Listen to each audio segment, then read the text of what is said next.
क्या एक नया मुल्क बनने जा रहा है? ये एक सवाल है इस वक्त। क्या दुनिया के नक्शे पे 194 मुल्क होने जा रहे हैं? और क्या उसका नाम आज़ाद फ़लस्तीन होगा या फ़लस्तीन होगा? ये एक सवाल है जो कि बड़ा अहम अहमियत इख्तियार कर गया, क्योंकि सदर बाइडन ने पहली मरतबा कल CNN पे वो आए खुद, प्रेसिडेंट बाइडन, और CNN पे उन्होंने इंटरव्यू दिया। और CNN पे उनका इंटरव्यू जो था, उन्होंने कहा कि वो जो है वो 9th स्लाइड CNN को कोट कर देते हैं। उन्होंने कहा कि he will stop sending bombs and artillery shells to Israel if it launches major invasion of Rafah. Rafah की तरफ अगर वो जाते हैं तो हम असले की सप्लाई बंद कर रहे हैं। न्यूयॉर्क टाइम्स ने इसको इसी तरह से बताया कि बाइडेन सेज कि US will not supply Israel with weapons to attack Rafah. और इसी को बाकी अखबारात भी, ठीक है, हाथी के पाँव में सौ का पाँव, उधर CNN को ही दिया था ना, CNN ये हो गया सारा। अच्छा, और फिर वाशिंगटन पोस्ट 13वीं स्लाइड, बाइडेन सेज कि he will cut off offensive weapons if Israel invades Rafah. असला बंद। और ये जो है, साथ ही वाशिंगटन पोस्ट को कोट करें, ये खबरें बड़ी आम है। US postpones delivery of report to Congress on Israel's war conduct.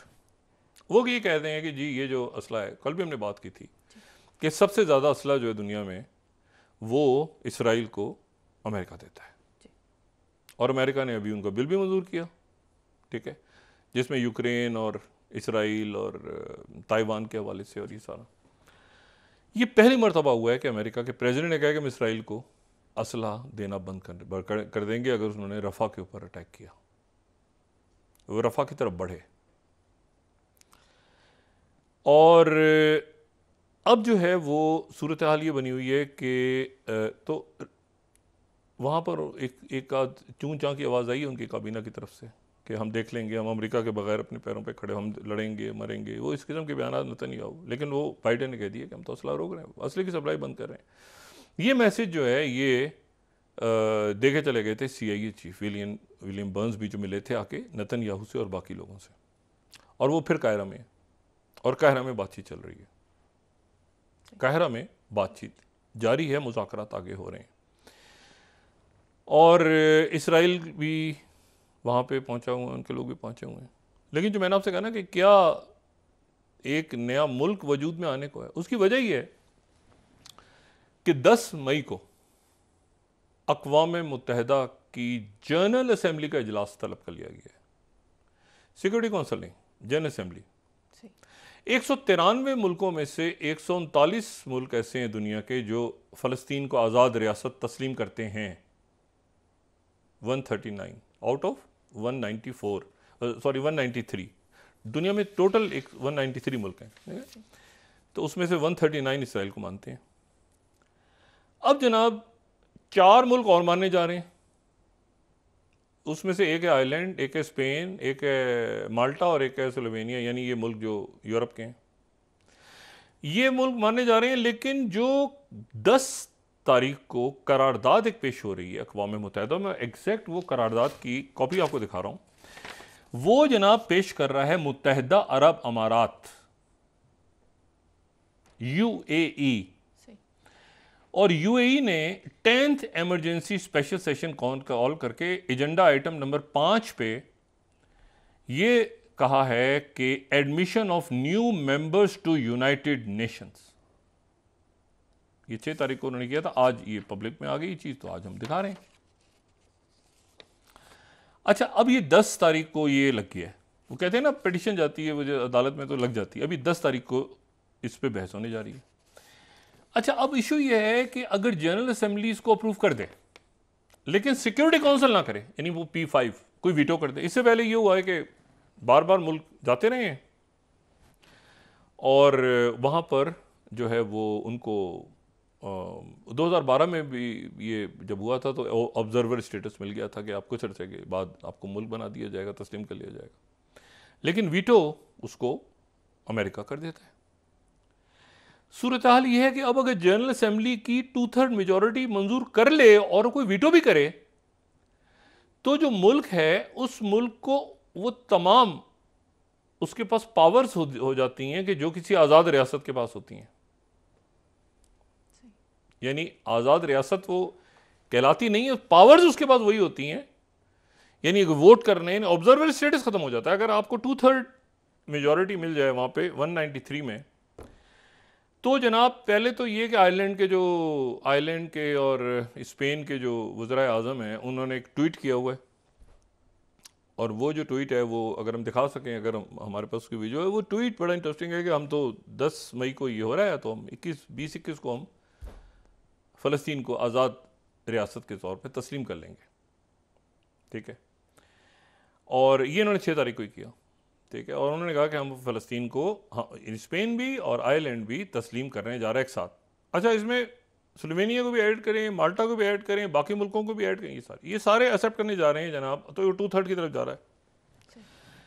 अब यहाँ पर जो इशू है वो ये है कि हमास जो है, मैंने आपसे कल भी बात की थी, दोबारा कह रहा हूँ कि अरब ममालिक अमेरिका से अलग अब बात कर रहे हैं, और अमेरिका उनसे अलग बात कर रहा है कि असलहा जो है वो, अगर मिसाल के तौर पे सऊदी अरेबिया ने कोई डिफेंस पैक्ट करना है तो सऊदी अरेबिया और कतर, ये देखें जब ये नेतन्याहू हुकूमत आ रही थी ना, तो सबसे पहले जो यानी अपना जो रिएक्शन दिया था और तहफ़्फ़ुज़ात का इजहार किया था वो यूएई ने दिया था, जो एमबीजी हैं मोहम्मद बिन ज़ायद। उन्होंने कहा था कि राइट विंग गवर्नमेंट नहीं आनी चाहिए। ये नेतन्याहू को सजेशन था कि आपकी राइट विंग गवर्नमेंट जो है, वो जो अब्राहम अकॉर्ड हुए हैं और जो मामलात आगे बढ़ रहे हैं, राइट विंगर्स अगर आ जाते हैं, उस वक्त गजा नहीं हुआ था, प्रायर टू गजा, उन्होंने कहा था कि राइट विंग गवर्नमेंट ना बनाएं क्योंकि राइट विंगर्स आ गए, ये पागल लोग हैं। ठीक है, ये आगे जाके पता नहीं क्या मुसीबत खड़ी करेंगे दुनिया के लिए, तो आप बराए करम ये राइट विंगर्स के साथ हुकूमत ना में नेतन्याहू, वो करप्शन में अंदर जा रहा था, उसने कहा मैं बना रहा था, नहीं कुछ नहीं, उसमें गजा हो गया। अब जनाब, और ये मैंने आपसे कहा ना, सफारती महाज पे, हॉस्पिटल्स, एड, इसमें जो है वो यूनाइटेड नेशंस पे, यूएई, फिर उसके बाद सऊदी अरेबिया, सबसे पहले वो डेलीगेशन लेके निकले जो P5 कंट्रीज में गए, चाइना, रशिया, उधर से गए सारे, इजिप्ट, सारे एक जगह आपस में फटाफटा करवाने की कोशिश भी हुई, लेकिन वो कोशिश नहीं, काम नहीं बना। ठीक है ना, सऊदी अरेबिया, ईरान, वैसे सारे गजा पे सब, कि इशू ये है कि 2 स्टेट हल है ही इसका, ये कि 2 स्टेट बनेगा, और कोई हल है ही नहीं। और हल जो है उसके अलावा अब क्या मतलब है कि उठा के उनको पानी में फेंक देंगे, हम रफा में घुसेंगे और 2027 तक मारेंगे, मतलब बिल्कुल दिमाग जैसे होता है ना, ख़राब हो हुआ। अब जब उन्होंने कहा मसला बंद कर देंगे। अच्छा, अब डेविड कैमरॉन को बड़ा इंटरेस्टिंग बयान आया, बरतानिया के जो फॉर्मर प्राइम मिनिस्टर हैं और अभी फॉरेन सेक्रेटरी हैं, उनसे किसी ने कहा कि आपकी क्या पॉलिसी है, बाइडेन तो बंद कर रहा है असला, आप क्या कर रहे हैं? उन्होंने बड़ा ज़बरदस्त बयान दिया जो मेरे लिए बड़ा इंफॉर्मेटिव भी था। उन्होंने कहा कि जो बरतानिया है वो इसराइल को जो है, वो जो इसराइल असला लेता है, एक तो दुनिया में सबसे सख्त अगर पॉलिसी हैं, स्ट्रिक्ट पॉलिसीज ये वेपन्स को सप्लाई की, तो वो ब्रिटेन की हैं। हम ऐसे ही नहीं किसी को वेपन उठा के दे देते हाथ में, हमारी बड़ी स्ट्रिक्ट कंडीशंस हैं, वो मुल्क फुलफिल करेगा तो उसको वेपन, तो हम और फॉलो करते हैं हम कि ये जो वेपन्स हैं ये कहीं सिविलियंस के ऊपर यूज़ तो नहीं हो रहे, और हम तो इसराइल को 1% भी नहीं देते वेपन्स। तो हमारे तो, और हमारे लाइसेंसेज होते हैं, मतलब हमारा ये नहीं होता कि बिल्कुल तय किया हुआ है कि जी, हम मुल्कों को देख के कि भाई ये हालात हैं, ये सिचुएशन है, ये कह रहे। बरतानिया की देखें कमाल की पॉलिसी है। उन्होंने कहा आप उस लिस्ट में देखें कि सप्लायर कौन है, हम तो नहीं है, और हम हमेशा इसके कि ह्यूमन राइट्स के इश्यूज़ को और ये इश्यूज़ हम फॉलो करते हैं। ये डेविड कैमरॉन ने बयान स्टेटमेंट दिया, उन्होंने क्लैरिफाई किया। अब इशू ये है कि अब नेतन्याहू साहब जो हैं उन्होंने एक और बयान आज दिया कि अमेरिका की हमायत के बगैर भी इसराइल अपने पैरों पे खड़ा होकर ये जंग लड़ सकता है। लड़े, मैंने उनसे कहा ना, ये रोका हुआ है सब ने। अब सवाल ये रोका हुआ है, अभी दोबारा शायद कुछ इधर उधर इन्होंने कल तो खोल दी थी वो पनागाह, और लेकिन बाइडेन की तरफ से ये अनाउंसमेंट हो गई है ना कि वेपन्स हम बंद कर रहे हैं। और वेपन्स का जो बंद करना है, ये अब एसोसिएटेड प्रेस को देखें जो 14 स्लाइड है। बाइडेन सेज कि US won't supply weapons to attack Rafah in warning to ally. यानी मैंने आपसे कहा ना कि ये हिस्टोरिकल मूवमेंट्स हैं, ऐसा कभी नहीं हुआ, कभी नहीं हुआ। ये लाइसेंस टू किल था इसराइल को, जैसे वो बॉन्ड को भी, जेम्स बॉन्ड को देते हैं लाइसेंस टू किल, लेकिन साथ एक इंस्ट्रक्शन भी होती है, एक जो उनकी बॉस हैं जेम्स बॉन्ड की, it should look like an accident. ठीक है ना, मारो मगर ऐसा लगना चाहिए कि ये एक्सीडेंट हुआ है, जो बॉन्ड अक्सर नहीं मानता। बहरहाल तो इशू ये है कि वो जो लाइसेंस टू किल दिया, अब वो कह रहे हैं कि जनाब ये हम आपकी ये रोक रहे हैं। विलियम बर्न्स पहुंचे हुए हैं कायरो में, और मेरा नहीं ख्याल कि विलियम बर्न्स यहाँ से ये एग्रीमेंट करवाए बगैर जाएंगे। पहली जो किस्त है उसमें यह तय हो गया कि जी जिंदा या मुर्दा। पहले ये था जिंदा, उन्होंने साबित करवा दिया कि ये तो इसराइल मारे हैं खुद।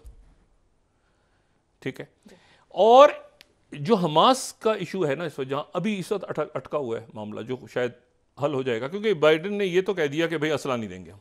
ठीक है, रफा के ऊपर रुक जाओ, क्योंकि रफा जो है रेड लाइन है इजिप्ट की भी और जॉर्डन की भी, और सऊदी अरेबिया का स्टेटमेंट देखें, वॉर्न किया उन्होंने, और यूएई को देखें। इशू ये सारा कि जो इसमें अब वक्फा ले लें, फिर उसके बाद मैं बात करता हूँ, क्योंकि इशू ये है कि इसको हमास थोड़ा सा लंबा इसलिए कर रहे हैं, वो कह रहे हैं कि आखिरी जो है ना बंदा हम उस वक्त छोड़ें जब सारी शराइत पूरी हो जाए। ये ऐसा ना हो कि बंदे ज़्यादा हम पहले छोड़ दें और ये भाग जाए बीच में, इसराइल नेतन्याहू भाग जाए, तो सारी शराइत पूरी हो जाए। जो अमेरिका, कतर, इजिप्ट, पूरी दुनिया, रशिया, चाइना, वो सारे, सऊदी अरेबिया, यूएई, सारे मुल्क, ईरान, पाकिस्तान, ये सारे मुल्कों ने जो तय किया हुआ है, वो जब तक आखिरी इसको जितना खींच सकते हो खींचो।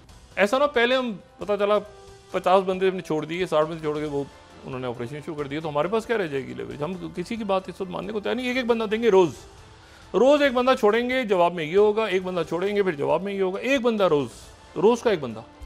जी डॉक्टर साहब, ब्रेक के बाद डिस्कस कर लेते हैं। ये क्या मंजर होगा, एक बंदा आ रहा है छुटता हुआ, और यहाँ से बहुत सारे कैदी आ रहे हैं, एक बंदा रोज का एक बंदा, एक से ज़्यादा नहीं। तो ये अब तय हो रहा है, लेकिन बाइडेन साहब ने असला रोकने का ऐलान कर दिया इसराइल का, ये बहुत बड़ी खबर है।